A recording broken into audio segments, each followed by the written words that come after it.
This video will introduce you to some of the ideas that will be helpful to start your reading of Joseph Conrad's Heart of Darkness.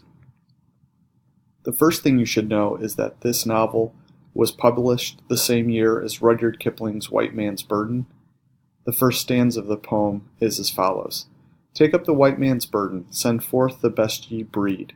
Go bind your sons to exile, to serve your captives' need, to wait in heavy harness on fluttered folk and wild, your new-caught sullen peoples, half devil and half child. This stanza of the poem really demonstrates some of the implicit racism in a lot of the imperial endeavors of Europe at the time.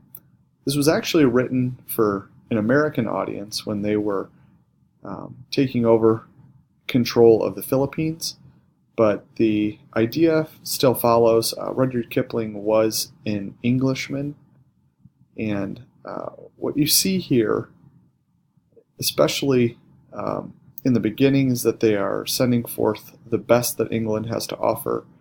And where are they sending them? To some people who are sullen and who are half devil and half child. Although you could look at this and say, well, yes, but they're serving their captives' needs. They're going out to serve these people who are half devils and half children. But there seems to be a kind of binary setup that the white people are the ones who can save, and the people who are not white are the ones who must be saved. And there's an inherent pride in that and racism. Chinua Achebe's thoughts on the novel have been really famous and kind of stirred some controversy, but this is what he said. Conrad was a seductive writer. He could pull his reader into the fray, and if it were not for what he said about me and my people, I would probably be thinking only of that seduction. Achebe says that once he reached a certain age, he realized that he was not on Marlowe's ship, but was instead one of the unattractive beings Marlowe encounters in passing. At one point, Conrad describes an African working on the ship as a dog wearing trousers.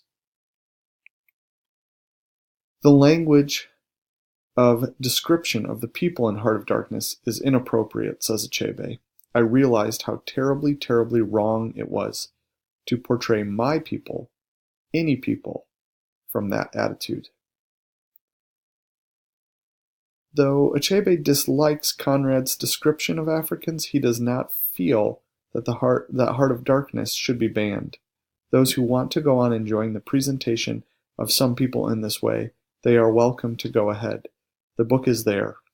I simply said, read it this way, and that's all I have done. And so he says his way of reading it is that Heart of Darkness itself is an example or an artifact of racism. So what's the relevance of this novel for today? It brings up some good questions. Who has a right to tell which stories? How can we contextualize the poverty and dysfunction of the third world within the prosperity of the first world? Remember the TED Talk, the danger of a single story, how we really tend to get a first world perspective even when we're looking at the third world. How should individuals act in the face of a corrupt system? How do reputation and belief influence society on a larger scale? What does an empire need to maintain itself? Historically, you should know that the novel was published in 1899, and this was about a decade and a half after the Berlin Conference. That was a time for Europeans to look at Africa and decide where each country wanted to colonize and where they wanted to spread their empire or find natural resources for their empire building. You'll see a lot of European countries were involved, but what we're focused on is right in the middle of Africa, the light green Belgian Congo. Belgium is a small European country, which you can see on the map to the right, and it was kind of trying to be part of the bigger imperial endeavors that were much more successful from countries like France and Britain. So they tried to get their piece of Africa, and they ended up with the middle, which is a little bit difficult because you don't have easy access to water, so you don't have a way to take the natural resources efficiently to your country. And so as we read this novel, you'll see that they're traveling up a river to get to the inside of the Congo. And what you have to think about here is a very small country, Belgium, trying to state its claim as a global player in the imperial enterprise. And they're just a small country, but they're trying to make a name for themselves. The leader was Leopold II, and he is notorious in history now for the ruthlessness of his empire. And this is how the novel begins. The Nelling, a cruising yawl, swung to her anchor without a flutter of the sails, and was at rest. The flood had made, the wind was nearly calm, and being bound down the river, the only thing for it was to come to and wait for the turn of the tide. So one thing you should know, a yawl is just a type of boat. You're going to see a bunch of sailing terms. So most words that you maybe have trouble recognizing, there's a good chance they could be terms for understanding the boat or the equipment on the boat or different areas of the boat. In the symbolism, you should see that this boat needs to come to and wait. The only thing it can do is wait for the turning of the tide. The tide is completely full, and it must go out before the boat can move.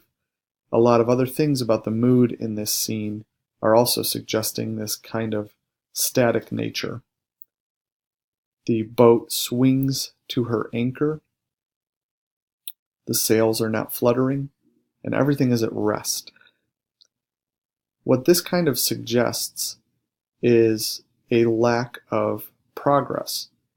When most people think of this time period, the time period of empire building, they think of the Europeans as on a track of continuous progress. But the book starts out with a static mood, no progress.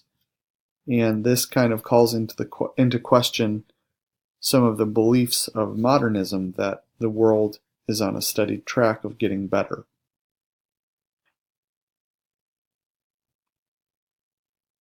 The sea reach of the Thames stretched before us like the beginning of an interminable waterway.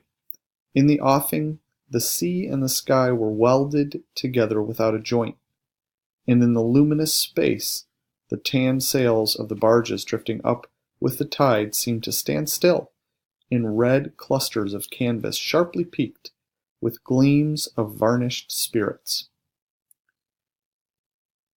This passage starts with a kind of odd simile that the Thames, the river that goes through London and goes out to the ocean, stretched before the people in the boat like an unending waterway.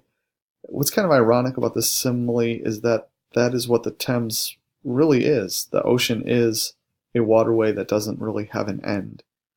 So there's kind of an odd, I guess, artifice to the language, an odd fakeness to the language, that it is a simile, but the simile just kind of says what it is.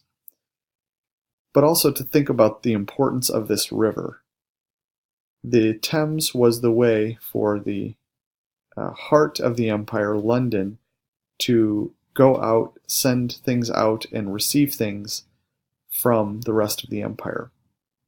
The sea and the sky were welded together without a joint. This metaphor seems to kind of suggest an inability to decipher what is what. Things get confused and mixed up, and that's going to be a motif throughout the whole book. Again, the mood here and the symbolism, another motif of this environment being static and not having progress as everything is standing still. A haze rested on the low shores that ran out to sea in vanishing flatness. The air was dark above Gravesend, and farther back still seemed condensed into a mournful gloom, brooding motionless over the biggest and the greatest town on earth. The haziness sets the mood, and it also is part of that motif of being unable to decipher what is true, what is good. Gravesend is an allusion to an area of trade and commerce. So right in the forefront of this novel is the idea of trade and getting goods and selling goods. Then the air is personified as brooding, so thinking in a kind of depressive manner. And again, it's motionless, this motif of a static environment. And finally, it's not named, but this is an obvious reference to London based on the Thames and Gravesend. London, the biggest and the greatest town on earth. By setting the novel in London and actually referencing places, this is a literary technique called verisimilitude. Ver means true, and so he's simulating truth by using real references in actual history. The director of companies was our captain and our host. We four affectionately watched his back as he stood in the bows looking to seaward. On the whole river there was nothing that looked half so nautical. He resembled a pilot, which to a seaman is trustworthiness personified. It was difficult to realize his work was not out there in the luminous estuary, but behind him, with the brooding gloom. This is ironic, because you would think somebody who is all about the companies, and those are the trading companies, the companies that are getting raw materials from the colonies and then taking them back to the industrial heart, London, his business would be getting the natural resources. But really what he has to do, his work, which is not defined, what that work is, that's kind of a question of the novel, his work is really in the city. Why? What needs to happen in London for empire to grow? Between us there was, as I have already said somewhere, the bond of the sea. Besides holding our hearts together through long periods of separation, it had the effect of making us tolerant of each other's yarns and even convictions. The lawyer, the best of the old fellows, had, because of his many years and many virtues, the only cushion on deck and was lying on the only rug. So these sailors, they listen to each other's yarns, stories, but they even are tolerant of each other's convictions, their beliefs. So there's a kind of acceptance of whatever anybody believes. The accountant had brought out already a box of dominoes and was toying architecturally with the bones. Marlowe sat cross-legged right aft, leaning against the mizzenmast. He had sunken cheeks, a yellow complexion, a straight back, an ascetic aspect, and with his arms dropped, the palms of hands outwards, resembled an idol. The bones are a reference to ivory, which is going to be a big motif throughout the book. And Marlowe is described in almost religious diction. He's said to be like an idol. And you should notice religious diction throughout the novel. Later, there's this. It had known and served all the men of whom the nation is proud. That is the Thames River. From Sir Francis Drake to Sir John Franklin, knights all, titled and untitled. And what you really need to get from this is that all of the legends of England are tied to the Thames, and these legends create the beliefs within the country. Finally, one more thing that comes a little bit later is Marlowe's comment here. He says, "And this also," said Marlowe suddenly, "has been one of the dark places of the earth." So Little England, this is the entire United Kingdom. They're placed in Europe. England was once a dark place, and so there's a question there of what dark means in the novel. I hope this helps you get started.